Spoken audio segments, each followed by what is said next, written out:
السلام علیکم ګرانو لیدونکو، نن تاسو ته ډیره مفیده ویډیو لرم. هیله ده تر پای وګورئ او زما چینل هم سبسکرایب کړئ.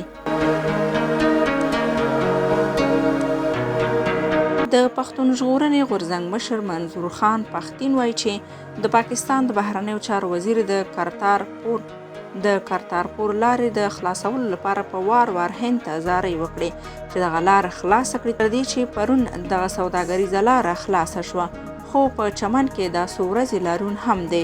په خپله یې دغه لار د پښتنو پر وړاندې بنده کړې ده. نوموړی زیاتوي چې د پنجاب لپاره د پښتون پر وړاندې د پاکستان تعصب له ورایه ښکاري. د چمن تاجران او ځایي خلک وایي د پاک افغان تجارت ترڅنګ دې دغه پوله د ځایي تجارت لپاره هم پرانیستل شي او په زرګونو بې روزګاره شوي خلکو ته دې بیا د کار روزګار اجازه ورکړل شي. احتجاج کوونکو له تیر یوې اونۍ راهیسې د چمن او سپین بولدک ترمن لویه لاره بنده کړې ده چې یوازې له کبله یې افغانستان ته د بهرنیو ځواکونو لپاره د لوجستیک سامانونو کانټینر لارۍ او نور خوراکي توکي هم بند کړي دي.